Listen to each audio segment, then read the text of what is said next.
Cette semaine, on reçoit la sage-femme Tobiline Bayarova et Catherine Richard nous parle des dimensions spirituelles de l'accouchement. Bref, on n'est pas du monde.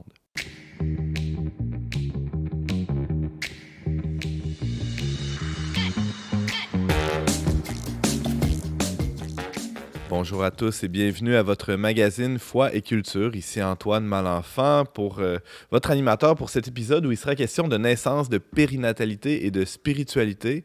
Et j'ai la joie d'être très bien accompagné des accompagnants à la naissance d'aujourd'hui. On va accoucher de cette émission. On va accoucher de cette émission. J'ai réussi à accoucher de ma première phrase, ce qui est déjà pas si mal. James, bonjour. Salut Antoine. En forme?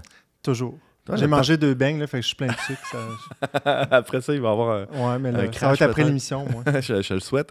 Dis-moi, James, tu t'intéresses quand même aux questions de la naissance, de la périnatalité, spécialement depuis que tu es papa, probablement. Exactement, spécialement depuis que je suis papa. Oui, j'ai eu 3 enfants qui sont nés en maison de naissance, une à l'hôpital. Donc, non, pour moi, j'ai appris à découvrir le merveilleux monde de l'accouchement. C'est fantastique, ça m'émerveille à chaque fois. Mm-hmm. On a la joie d'accueillir pour la première fois On n'est pas du monde. On va l'appeler chroniqueuse invitée. Tiens, Catherine Richard, bonjour. Allô. Catherine, tu es ici un peu pour nous parler des dimensions spirituelles de l'accouchement. On aura l'occasion d'en discuter plus tard dans l'émission, mais déjà, donne-nous un petit teaser. Penses-tu qu'il y a un aspect spirituel à l'accouchement? Absolument. Sinon, ça serait seulement un exploit sportif ou physiologique. Là, non, je pense qu'il y a quelque chose à dire là, de ce côté-là. De toute façon, même si elle disait non, j'ai un livre ici qui s'appelle L'accouchement, une traversée spirituelle. Tu vois, alors pourquoi tu m'as invité? On aurait pu. Mais les auteurs sont en France, là, donc ça aurait été compliqué. Ouais. On est très heureux de t'avoir à l'émission avec nous, Catherine. C'est vraiment le fun.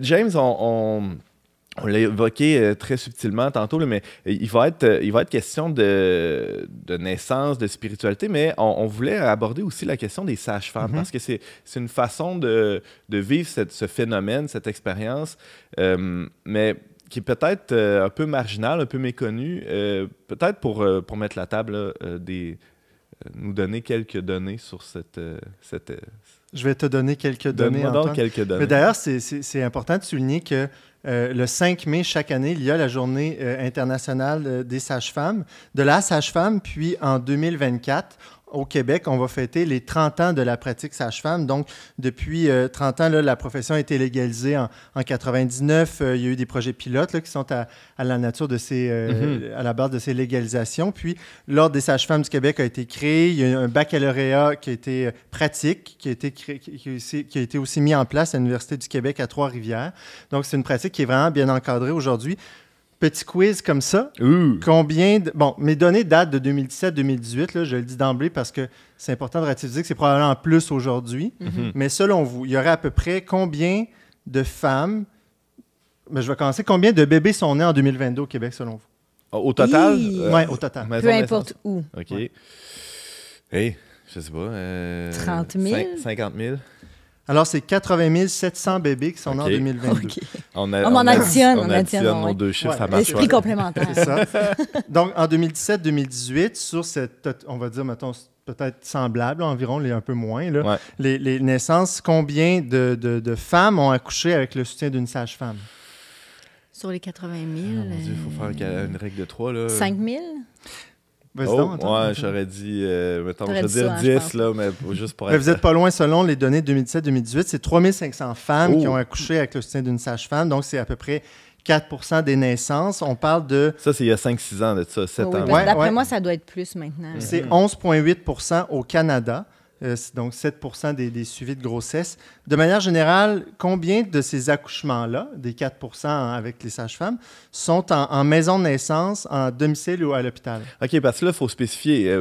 Avoir un suivi avec une sage-femme, ça ne veut pas nécessairement dire que l'accouchement se déroule dans une maison de naissance. Il peut avoir lieu à la maison de la patiente, entre guillemets. Ça, c'est même encore plus marginal. Ça, c'est plus marginal. Je dirais 1 sur 10, là, peut-être.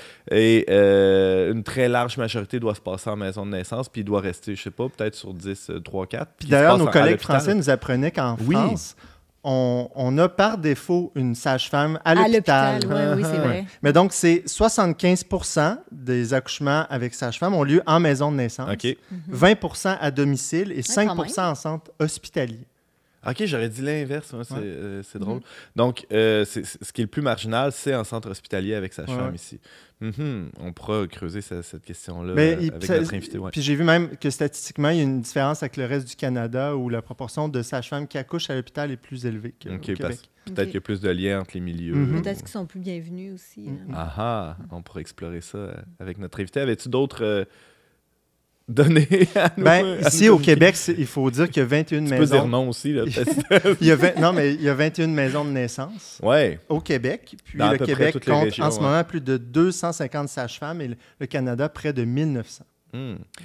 Merci. Donc, pratique est en évolution, constante évolution. Il y a des listes d'attente. En demande croissante, surtout. Exactement. C'est ça. Alors, si vous voulez une sage-femme... Pour rentrer aussi au baccalauréat, c'est pas si évident. Non, ma fille se prépare pour ça aussi, ces études-là. Puis c'est assez contingenté. Seulement une université dans la région. Ouais. Très, très exigeant. Merci à vous deux. Et maintenant, notre invitée de la semaine, chaque jour, elle fait naître des mères en les accompagnant dans un des moments les plus grands de leur vie. Accueillons la sage-femme Tobiline Bayarova.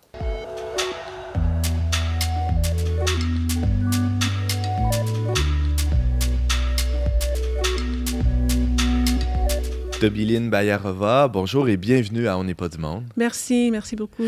Alors, Tobiline, tu es sage-femme depuis 25 ans?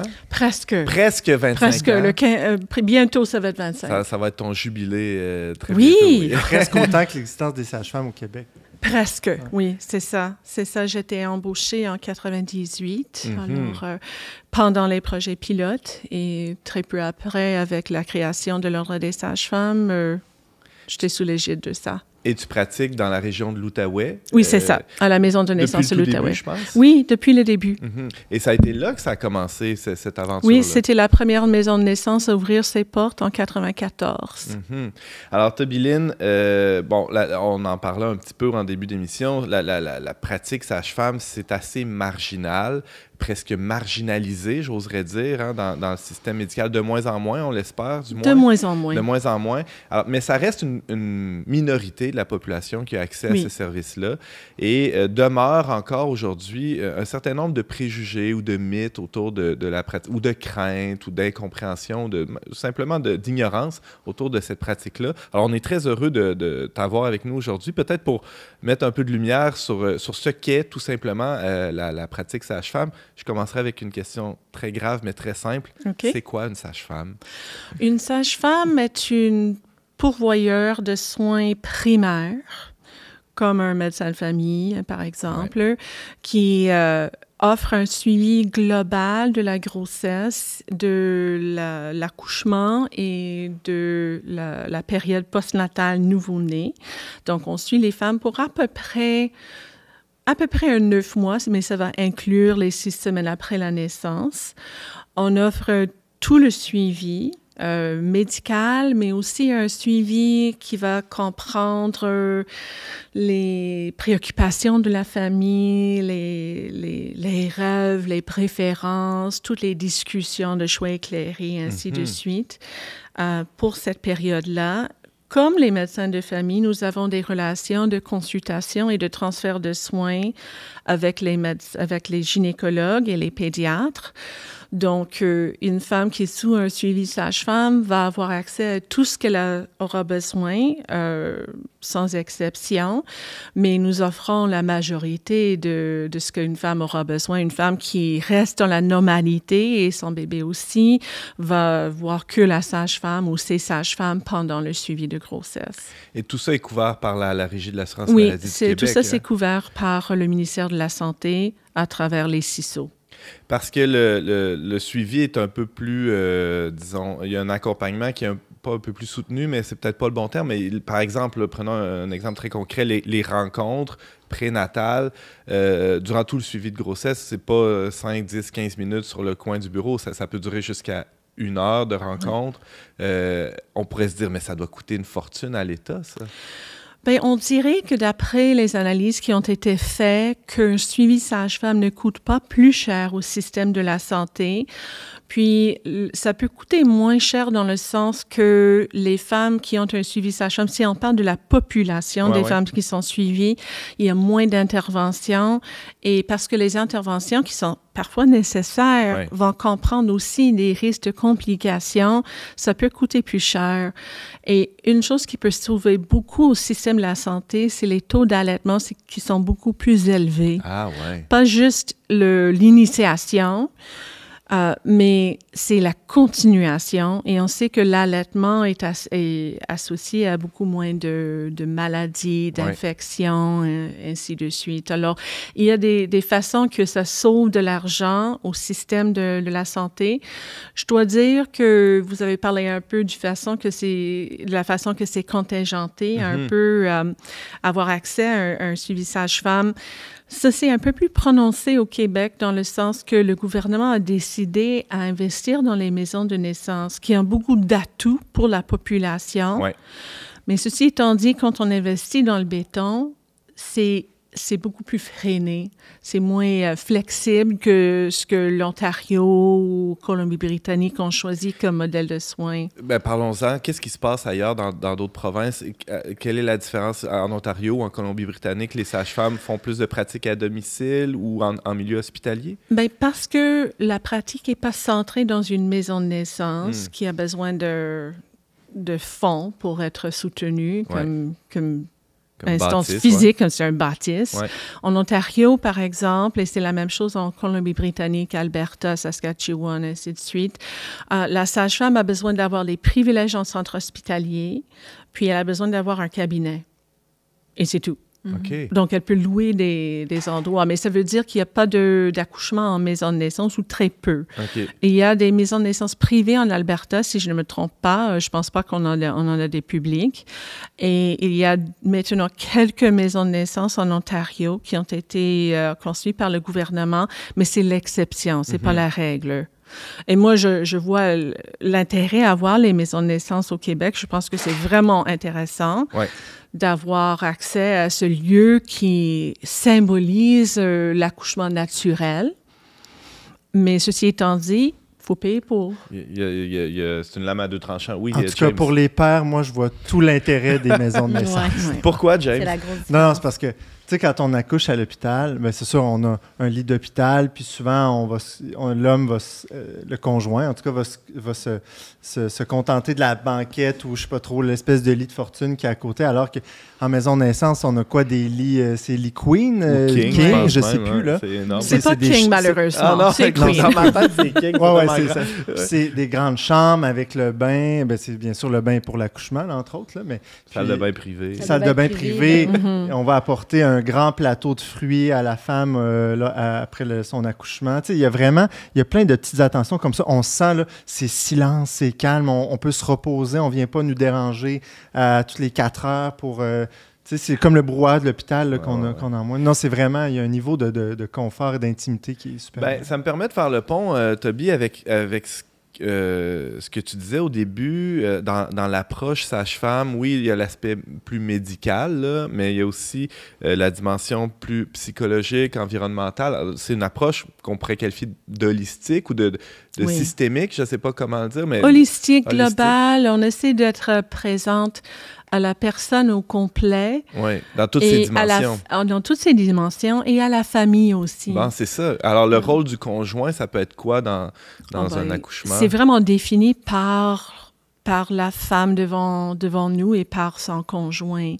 Alors, au minimum, c'est qu'on aime avoir la présence du conjoint pendant toutes les consultations. Il y a un espace pour toutes ces questions, pas juste les questions de la femme enceinte, mais aussi les questions du conjoint. Ça peut être les questions de la belle-mère, ça peut être les questions c'est vraiment défini par la famille. Ouais. Il y a certains pères qui veulent recevoir leur propre bébé dans leurs mains à la naissance, puis on est là pour... c'est sûr que c'est pas possible à 100%, mais dans la mesure du possible, on veut faciliter ça. Le fait que toute la famille peut être dans un même lit après pour avoir leur assiette de fruits et accueillir le bébé. Le fait qu'on n'a pas besoin d'interrompre beaucoup parce qu'on a des accouchements à faible risque. Alors, ça veut dire que on fait surveillance du bébé et de la mère, mais on a la possibilité de le faire de la façon la plus discrète possible pour permettre à la famille, au papa, maman, bébé, de se connaître dans ce moment magique, privilégié. Le pot à pot, mais aussi le silence et l'intimité de la chambre, parce que les maisons de naissance ne sont pas des mini-hôpitaux, quoi qu'on soit bien équipé, c'est sûr, mais c'est des maxi-maisons. Et avoir tout le suivi en maison de naissance, ça permet à la famille d'apprivoiser les lieux et de faire en sorte que les lieux les appartiennent. Alors, je pense que ça fait une grosse différence à la famille d'être dans un endroit qui est tellement familier et paisible, intime. Là, on parle de tout ça comme si c'était merveilleux, toujours. Mais bon, je ne dis pas c'est ce que tu dis, mais on imagine quelque chose de très, très beau. Mais des fois, l'accouchement, c'est plus difficile. Et même des fois, ça se passe mal. Il y a une crainte moi, que j'ai souvent entendue, en tout cas, que, bon, qu'est-ce qu'on fait si ça vire mal? Est-ce que les sages-femmes sont capables de prendre les bonnes décisions? Est-ce qu'elles sont capables techniquement de poser les bons gestes? C'est pas des médecins. Alors, il y a des craintes qui circulent par rapport aux sages-femmes. Comment vous appréhendez ça? Bien, je pense que on accueille avec plaisir toutes les questions pour commencer, parce qu'on ne peut pas nous obfusquer avec des questions comme ça. La sécurité nous préoccupe beaucoup. Ben oui.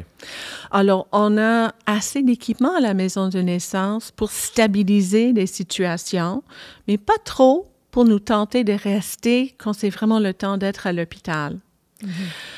Et je comprends pour les gens qui ne connaissent pas la pratique sage-femme et qui confondent la pratique sage-femme avec les accompagnantes à la naissance, ou on dit parfois les doulas.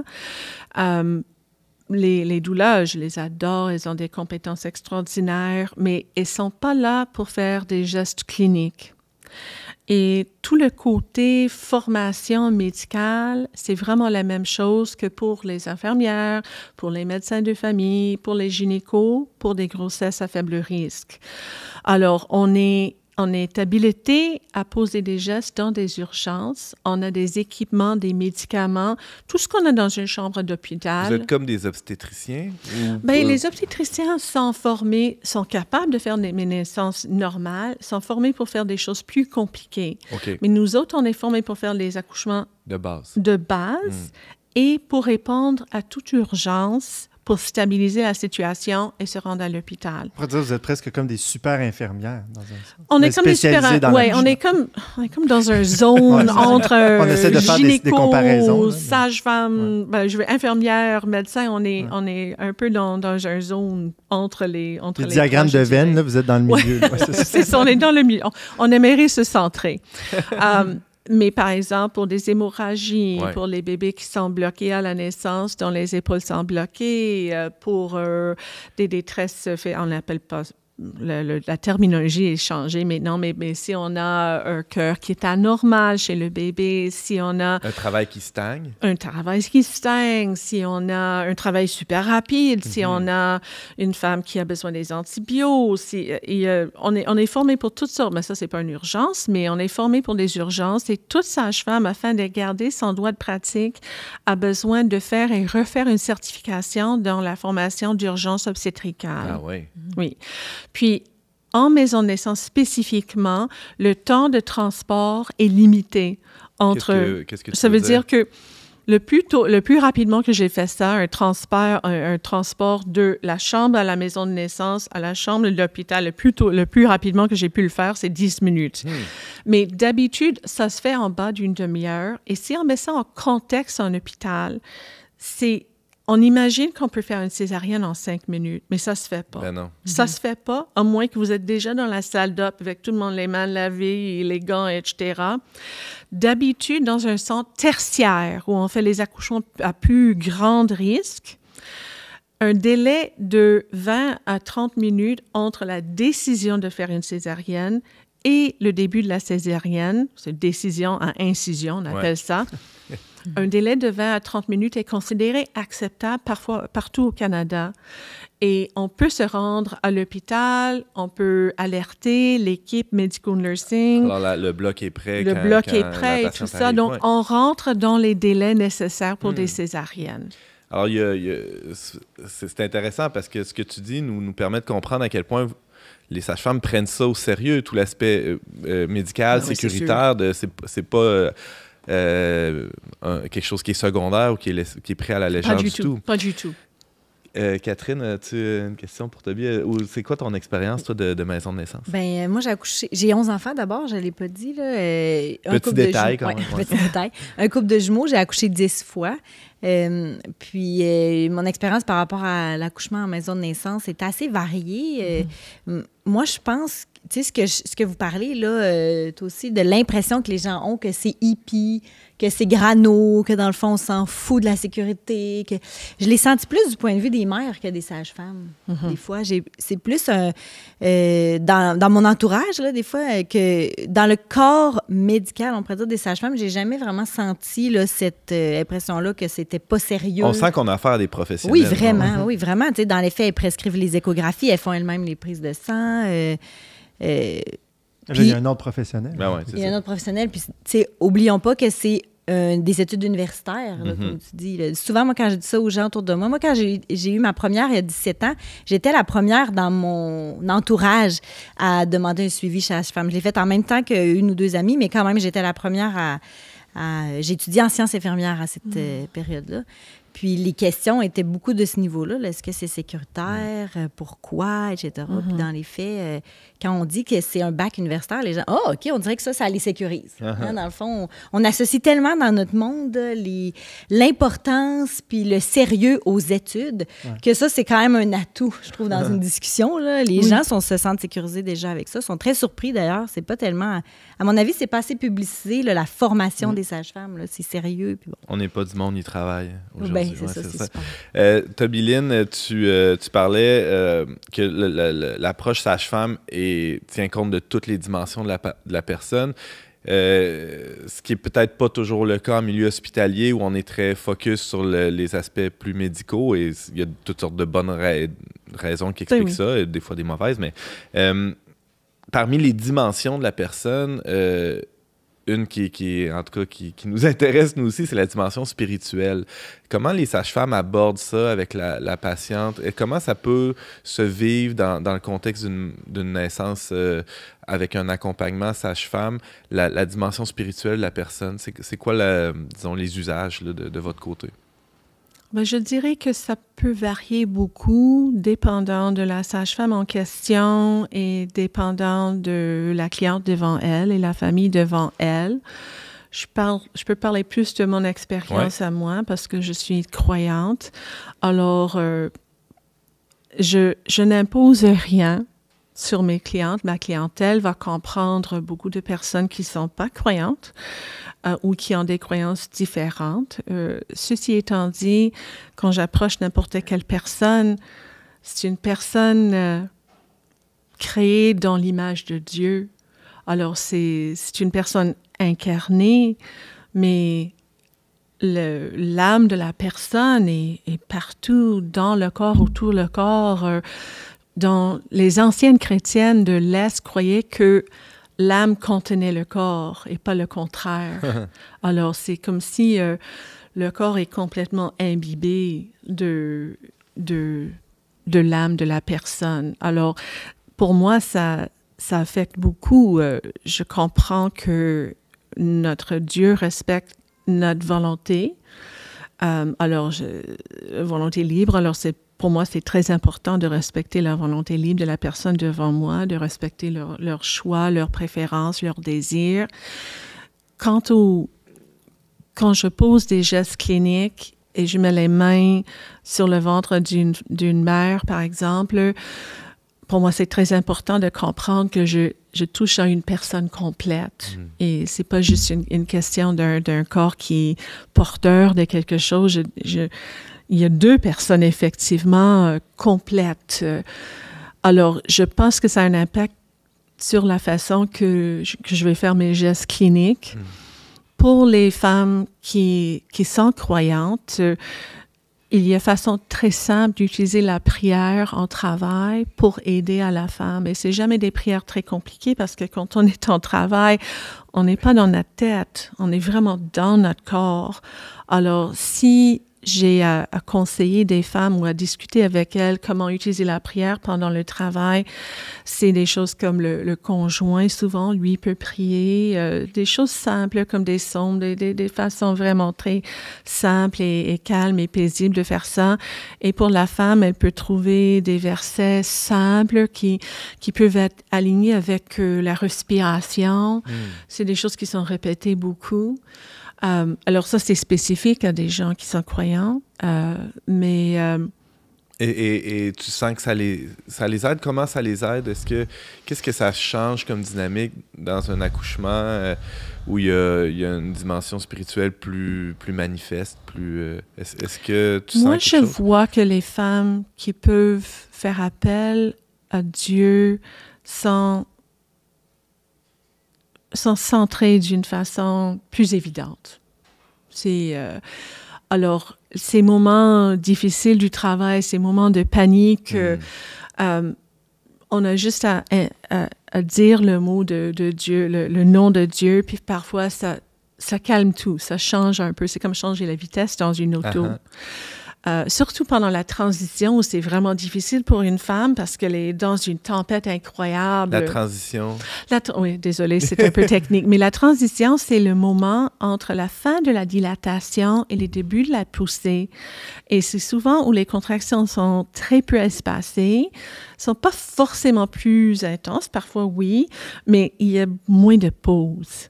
Donc, on a vraiment l'impression d'être dans une tempête et de tenir le coup, c'est vraiment pas évident. Et parfois, si on mentionne à la femme, on dit une petite prière à la femme, très simple. Ça permet à la femme de s'accrocher à quelque chose de plus grand qu'elle, parce que l'accouchement est plus grand que nous aussi. Oui.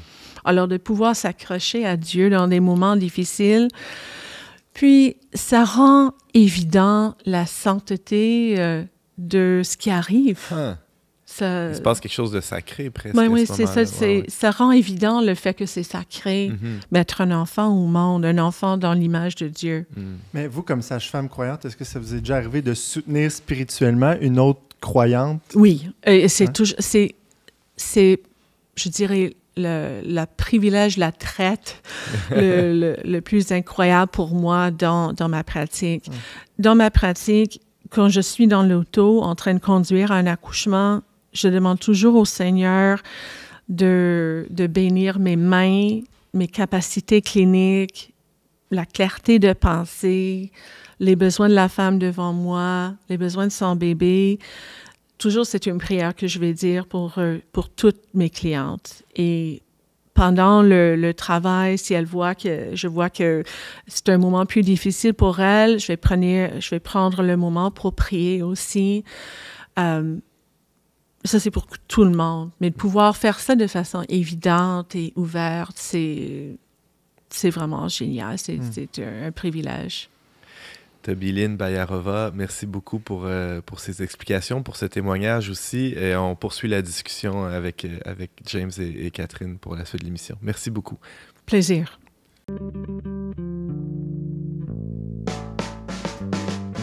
On n'est pas du monde est une émission produite par l'équipe du magazine Le Verbe. Pour vous abonner gratuitement et recevoir 8 numéros par année, visitez leverbe.com/abonnement.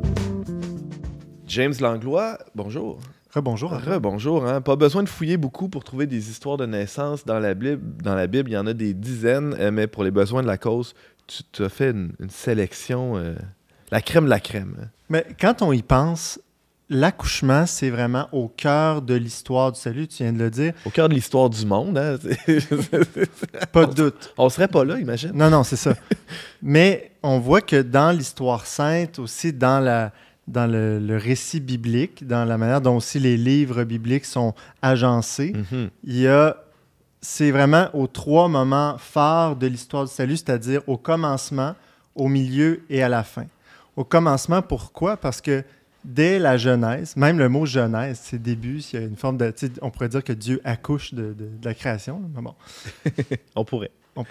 Il y a le fait que cette fameuse phrase, qui parfois est mal interprétée, au moment où il y a le péché originel qui se commet, eh bien là, Dieu va dire à Ève, maintenant, tu vas enfanter dans la douleur, et à l'homme, toi, tu vas suer, autrement dit, tu vas suer au travail de tes mains. C'est sûr qu'on pourrait, spontanément, on pourrait interpréter ça comme une espèce de condamnation, mais c'est plus que ça, parce que, automatiquement, Dieu met la souffrance devient un moyen, parce que Dieu se sert toujours du mal pour le bien, et là, il utilise la souffrance pour l'utiliser pour le salut de l'humanité. Il va l'associer au mystère de la vie, qui est le fait de transmettre la vie. C'est pourquoi, d'ailleurs, Ève, c'est la mère de tous les vivants, parce qu'on dit que ce sont nos premiers parents, donc ils ont donné naissance à tous ceux qui viennent après. Mais aussi, tout de suite après, il va y avoir cette fameuse association entre dire le serpent, tu vas lui écraser la tête et tu vas piétiner sa descendance. Il ne le fait pas à l'homme. Pourquoi? Parce que c'est vraiment la femme. Et il va toujours avoir ce combat entre le serpent, là on va dire le démon, le malin, et la femme.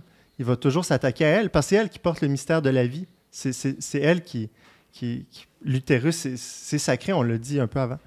Et là, ça nous amène justement à la naissance de Jésus.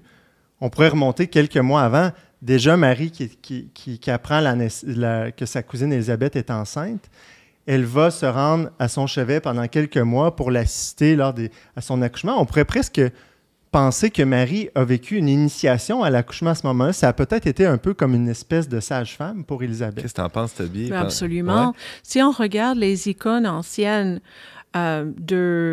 des accouchements sains, on dirait. Il y a toujours des sages-femmes dans les icônes. Ah ouais. À moins qu'ils sont super petits, mais les icônes de grandeur. Mais je fais une parenthèse, mais dans l'Exode, au début, quand le Pharaon ordonne aux sages-femmes de tuer tous les premiers-nés du peuple hébreu, c'est les sages-femmes qui obéissent à leur conscience et qui décident de prendre Moïse et plutôt que de le tuer, de l'emmener dans un panier et le mettre de côté. Donc, les sages-femmes ont vraiment un rôle important.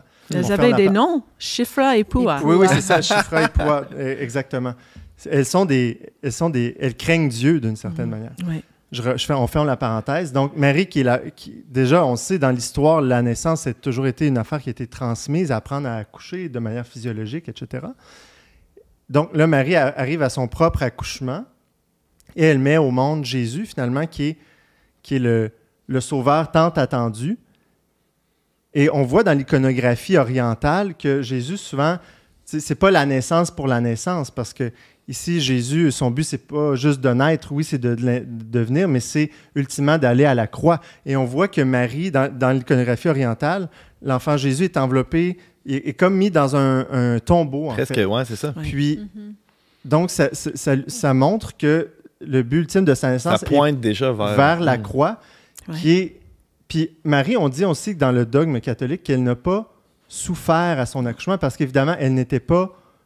Comme elle était conçue sans péché, elle n'a pas hérité de cette souffrance-là, mais elle a souffert quand même spirituellement de la mort de son fils, comme co-rédemptrice presque du genre humain, parce que... Au pied de la croix, elle accouche d'autres choses. Ouais, au pied de la croix, c'est l'époux qui se donne à son épouse, l'Église, et qui donne naissance justement à son peuple, qui donne naissance à tout le peuple des baptisés, à l'Église. Et c'est à ce moment-là que Marie, finalement... Elle devient la mère de tous les croyants. Donc, elle a accouché dans la souffrance quand même, peut-être pas physiquement, mais spirituellement. Alors, on avait Ève au début de l'histoire sainte, qui est la mère des vivants, la Vierge Marie, qui est la mère de l'Église, c'est un de ses noms, d'ailleurs. Exactement. Et la mère du Christ, la mère de Dieu, évidemment. Mais, il y a... Le troisième pôle, on pourrait dire, des Écritures qui tournent autour aussi de l'accouchement. C'est ça qui est dans l'Apocalypse, la fameuse femme couronnée d'étoiles dans le ciel. Et là, il y a le dragon à cette tête qui lutte encore, ce qui rappelle ce fameux combat dans la Genèse. Ça vient comme boucler la boucle. Et là, qui montre que les enfants, la femme a peur, elle est en train d'accoucher dans la douleur, elle a peur parce que les enfants à qui elle donne naissance, c'est-à-dire les nouveaux chrétiens, ils sont dans un combat spirituel. Ils sont tentés d'être dans la mort, finalement, de tomber, de mourir. et non pas de vivre dans la nouvelle vie qui est promise par Dieu. Donc, il y a tout ce combat-là et c'est pourquoi, finalement, l'accouchement, du début à la fin de la Bible, nous montre la vie chrétienne comme un combat de la mort pour la vie. Et ça nous montre que toute la vie chrétienne, c'est un accouchement. Au fond, c'est le mystère pascal d'une souffrance qui nous amène à la vie. Wow! Tout ça, une petite théologie. Oui, c'est ça. Mais c'est dense. C'est merveilleux. Tu pourrais nous pondre un petit texte là, sur le Verbe là, avec tout ça, James? Je pourrais, mais sinon, je vous invite à lire L'accouchement, une traversée spirituelle. Hein, les auteurs disent qu'il n'y a vraiment pas de livres qui font une théologie de l'accouchement, puis au contraire, c'est fondamental. Celui-là en est un. On aura la référence complète à la fin de l'émission. Restez avec nous. Tout à fait. Merci, James. Je t'en prie.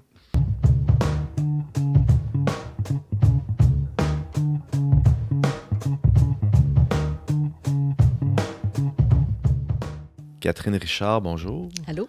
Épouse, mère de 11 enfants de 17 à 1 an, ouais. Formée en théologie et en sciences infirmières, entrepreneur. Hein, tu as mis sur pied l'entreprise Coton Piqué.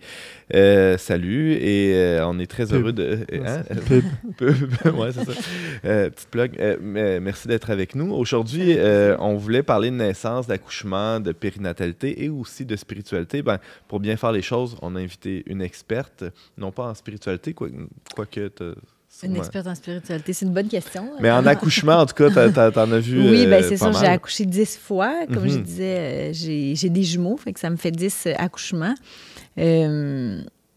Par contre, j'ai jamais eu de césarienne. Fait que j'ai pas l'éventail complet des différents types d'accouchements, mais j'ai accouché en maison de naissance 6 fois, 5 fois à l'hôpital.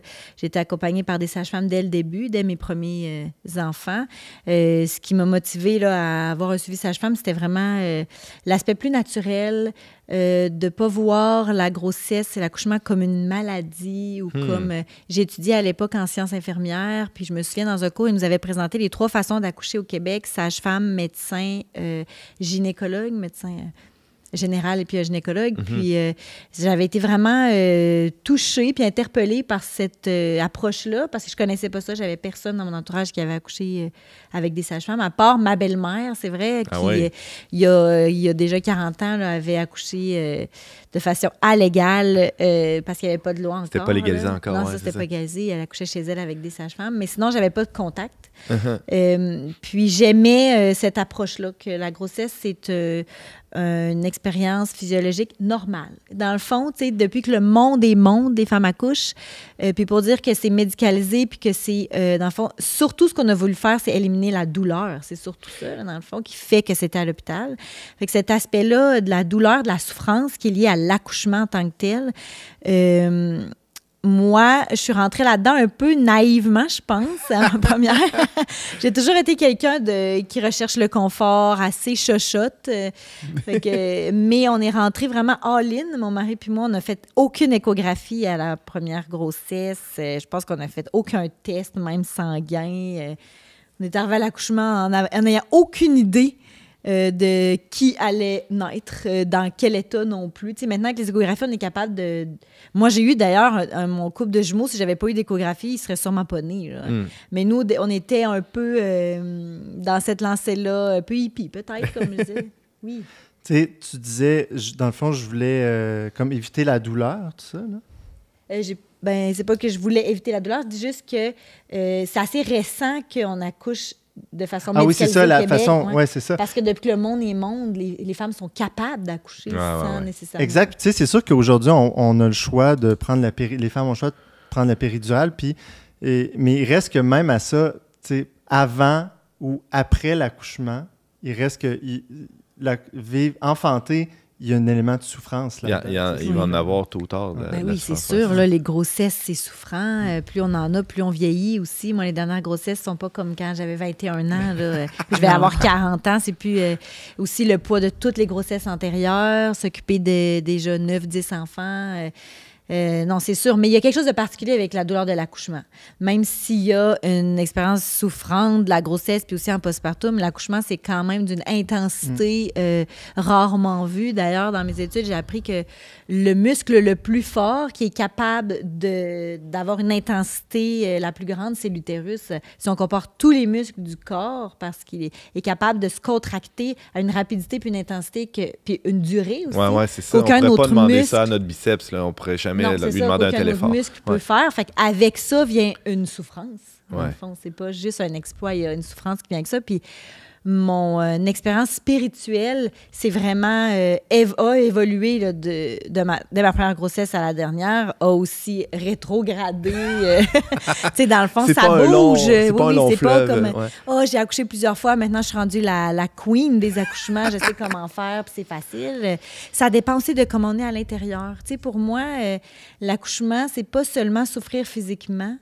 Il y a quelque chose dans accepter la croix. Puis il y a quelque chose dans accepter la souffrance en général. Comment je rentre dans cet événement-là, tout comme comment je rentre dans les autres difficultés de la vie. Pour souffrir pour un autre. Hein, c'est ça c'est ça la dimension spirituelle, je trouve, dans l'accouchement. Comment je veux rentrer dans la souffrance? Il y a des accouchements où je ne me sentais pas capable de rentrer dans cette souffrance-là physique pour un autre, où j'ai accouché avec l'épidurale, puis que j'ai eu une belle expérience de l'accouchement. Je pense qu'il y a quelque chose d'important dans je vais faire attention à mes mots. Désidéaliser la souffrance. Dédramatiser, surtout quand on est dans une optique de le plus naturel possible. Ouais. Le plus beau possible, le plus cocooning, le plus peau à peau, etc. C'est toutes des belles choses. Mais... L'accouchement, c'est pas un fil Instagram. Là. C'est pas... Non, mais c'est ça, il y a ce danger-là de vivre une expérience totale, parfaite. Il faut se rappeler... performer son accouchement. Exactement. Il faut se rappeler c'est quoi qui se passe puis c'est quoi le but. Présentement, quand j'accouche, je vais accueillir un enfant. Dans le fond, la façon que ça se passe... techniquement parlant. Ouais. Oui, il y a des façons qui vont favoriser un plus bel accueil. Il y a des technicalités qui vont rendre l'accueil plus difficile.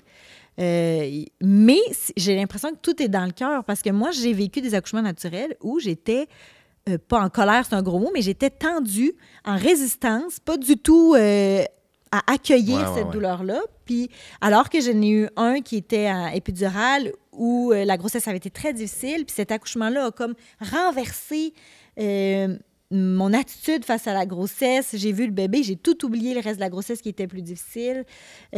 Pour moi, c'est plus d'aller plus profondément dans ce qui se passe. C'est pas juste une question de comment j'accueille les contractions, comment je respire. Je suis là pour quoi? Qu'est-ce qui se passe? Pour moi, les accouchements, c'est un moment d'éternité. Parce qu'au moment où l'enfant est là, il a toujours existé et il existera toujours. À partir du moment où il est né, il n'y a pas de « Ah, avant qu'il était plus là ». On ne peut plus s'imaginer le passé sans l'enfant. Puis on ne pourra plus s'imaginer, même s'il meurt 2 minutes après, on ne pourra plus jamais vivre le futur sans la présence. Fait à partir du moment où l'enfant est là, le ciel tombe sur la terre, puis il n'y a plus de temps.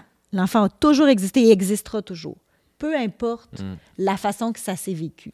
Tu l'as évoqué rapidement au début, là, tu disais que tu n'as pas vécu de césarienne, mais la césarienne, c'est pas un demi-accouchement ou c'est pas non, un accouchement raté. Un accouchement raté. Tout, je suis sûr qu'il y a des gens qui nous écoutent présentement et qui se disent « Ah, mais moi, j'ai pas eu la chance de... » Pas du tout. Mais moi, j'ai été profondément ému de voir ma femme en croix. Il y a quelque chose de... J'en parle chez nous parce que c'est marquant, c'est pas rien, là, cette image-là, parce que là, on voit d'une autre manière que l'accouchement naturel, mais quand même la souffrance, où il y a quelque chose dans le moment même de la césarienne, mais aussi après, c'est pas jojo, là, la douleur, etc. Mais ce rapport-là, Catherine, ce rapport-là à la souffrance, tu dis qu'il a évolué, qu'il y a eu des hauts, des bas. Est-ce que c'est nécessaire de souffrir pour donner la vie? Je fais référence un peu à ce que James disait avec Ève. Oui. Est-ce que c'est nécessaire? Ça, c'est une grosse question en 2023 pour n'importe quelle situation de vie. Est-ce que pour aimer, est-ce qu'on est obligé de souffrir pour aimer? Je pense pas que c'est une question d'obligation. Je pense que la souffrance va venir puis que la souffrance est là. Je suis pas mal certaine que tous les auditeurs présentement portent à l'intérieur d'eux une souffrance, qu'ils soient enceintes ou pas, qu'ils soient un homme ou une femme. La souffrance est là. La souffrance donne une autre dimension à l'événement si on entre dedans. si on accepte de souffrir pour l'autre, l'amour se concrétise et devient beaucoup plus profond, devient plus palpable. L'amour que je ressens pour mon enfant, quand je pile sur mon orgueil pour demander pardon, quand j'accepte de souffrir physiquement ou de souffrir, je sacrifie mon temps, cet amour-là purifie ma relation. Puis je pense qu'un accouchement, qu'on accepte de vivre, la souffrance, peu importe comment elle soit, la souffrance, ça peut être réellement de ne pas souffrir physiquement. Quelqu'un qui n'a jamais vécu de contraction, puis qui va à la césarienne comme en allant à l'abattoir. À l'abattoir, ça peut être une réelle souffrance. Ouais. Comment je rentre dans cette souffrance-là, dans cette croix-là qu'on parle dans le jargon catholique? Là? Est-ce que j'accepte de rester sur la croix, les bras ouverts, en acceptant la situation comme elle m'est présentée, ou je veux pas y aller, en arrachant les bras, je me blesse davantage? Mm-hmm. Si je refuse la croix puis que je veux me replier sur moi-même, bien, les clous qui sont dans ma main déchirent la... Oui, c'est ça. Fait, je préfère voir ça comme... Moi, de toute façon, je ne suis pas une personne de méthode ou de règles. J'ai une légère tendance à comment on appelle ça? Trouble de l'opposition. Ouais. Si on me dit c'est quoi la bonne méthode, je vais... Tu vas faire le contraire. Oui, c'est ça. J'ai en tout cas, une légère tendance à ça. Fait que j'aime mieux... Pour moi, la vie... La souffrance, c'est plus une expérience qu'il faut souffrir pour donner la vie. Donner la vie, c'est souffrant. Mourir pour l'autre, c'est souffrant, que ce soit d'un accouchement ou pas. Alors, moi, je pense qu'il y a une question de disposition puis de comment je veux le vivre. Tobyline, toi qui es sage-femme, tu vois des centaines, tu as vu des centaines d'accouchements. Comment tu entends ce que Catherine raconte? Bien, ça me rejoint beaucoup. Je pense que c'est un peu pour ça qu'on voit le côté sacré de ce moment d'accouchement. Et le fait que, j'oublie le verset, je le sais, je le connais en anglais, mais pas en français, mais il y a le mystère que si on accepte la souffrance, la douleur, dans le nom de Dieu, il y a quelque chose qui guérit dans l'univers à travers les douleurs de Christ. Alors, c'est cette douleur, et j'apprécie énormément ce que tu as dit au sujet de la souffrance qui accompagne, par exemple, une césarienne. Récemment, j'ai eu une cliente qui tenait à 100% à avoir son accouchement à domicile, puis elle a été prise avec une césarienne au bout de la ligne, et la souffrance de cette femme était particulièrement aiguë. Et quand je vois la capacité d'une femme de souffrir pour l'autre, je vois la guérison de l'univers. Ça fait partie de comment on peut aimer notre monde. Oui, James. Je trouve, par rapport à l'accouchement, il y a quand même deux phénomènes assez particuliers. C'est-à-dire, il y en a un que le fait que le corps souffre, mais souvent, la souffrance physique est associée à un problème, à une maladie, alors que là, on souffre pour donner la vie. Il y a quelque chose d'un peu déstabilisant là-dedans. C'est paradoxal. Oui, paradoxal. Oui. Puis deuxièmement, tu en as parlé tantôt, mais la fameuse transition où la femme embarque dans...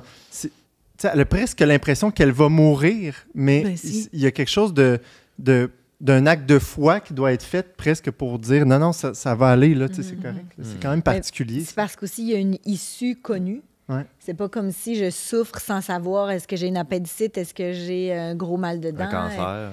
Oui, c'est ça. Oui, c'est ça. Il y a une issue qu'on connaît, qu'on présuppose positive, là, la plupart du temps, quand même. Mais non, pas toujours.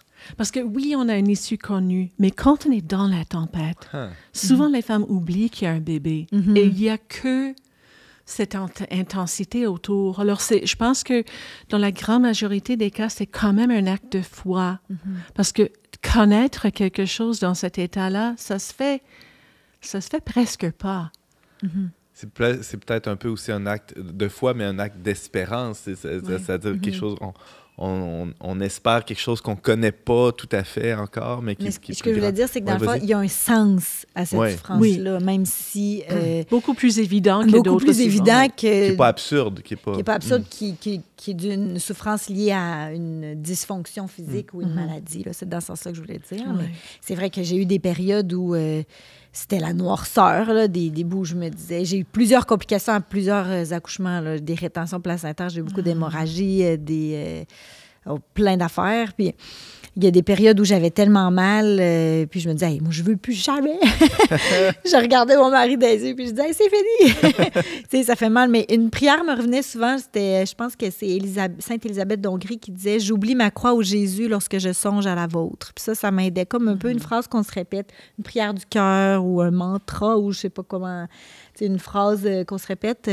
Ça aide à se décentrer puis à essayer de retrouver le sens de ce qu'on est en train de vivre. Hein. Une dernière question, Catherine. Qu'est-ce qui peut être fait dans les communautés chrétiennes, dans les voisinages, dans les familles? Tu parlais d'entourage un peu au début, pour que l'expérience ou le phénomène de la naissance pour la femme soit vécu plus sereinement? Comme je disais, moi, je ne suis pas quelqu'un de méthode ou de façon de faire qui dit « fais ça, puis ça va bien aller ». Je ne crois pas vraiment à ça, quoique des fois, c'est nécessaire, là, mais je pense que tout est dans l'approche dans l'accueil, dans le fond. Comment j'accueille cette grossesse-ci? Est-ce qu'elle est voulue ou pas? Comment j'accueille mes souffrances physiques?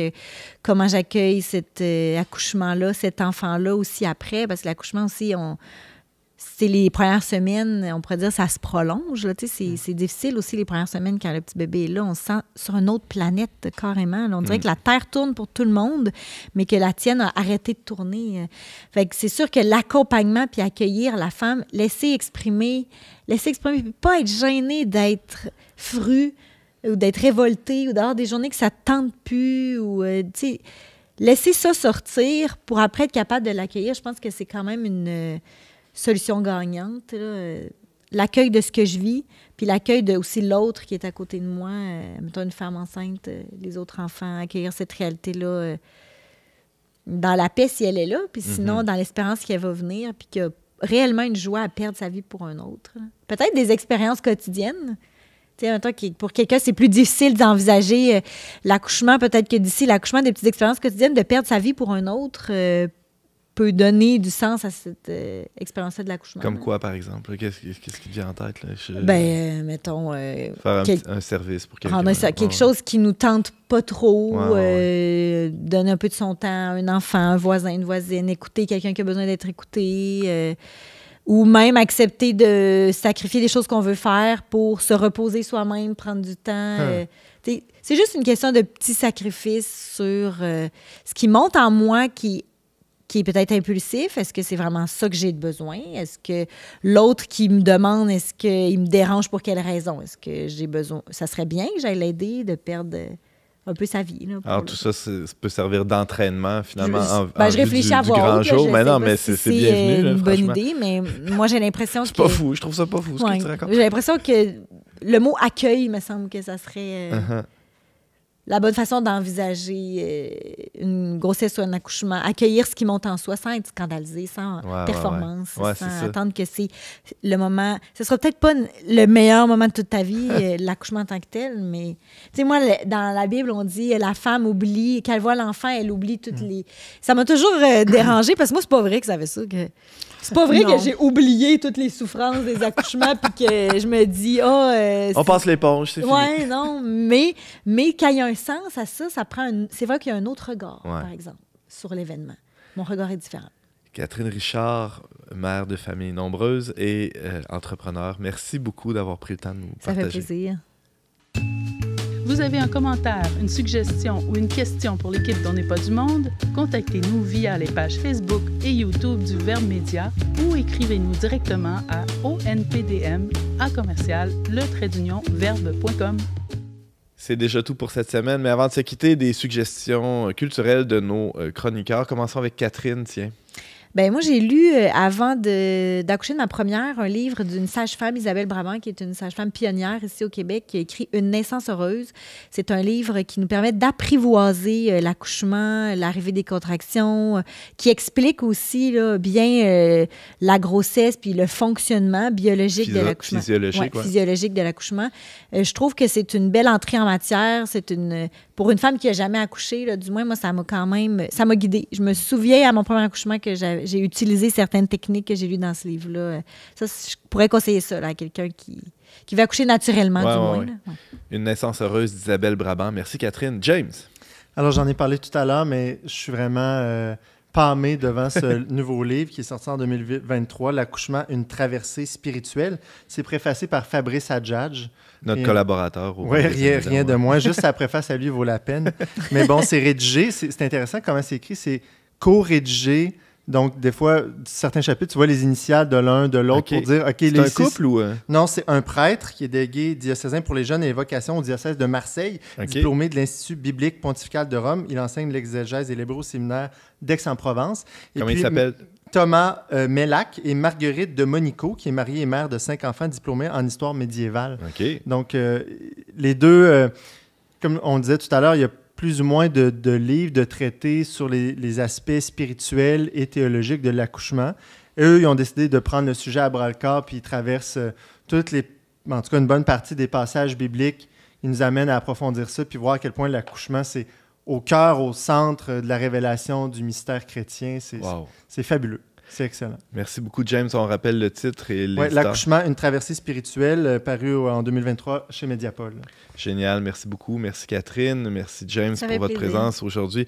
Un grand merci à Tobiline Bayarova qui s'est déplacée jusqu'à nos studios. Dans ces journées de congé. Ben ouais, c'est ça. On sait que la vie des sages-femmes est bien occupée. Au Québec, là, elles sont très en demande. Alors, merci d'avoir pris le temps avec nous là, pour nous éclairer sur la pratique sage-femme au Québec. C'était passionnant. Et bonne continuité dans ta pratique. Merci, j'apprécie énormément. Super. Et merci à vous d'avoir été avec nous. On se dit à la prochaine pour un autre épisode d'On n'est pas du monde.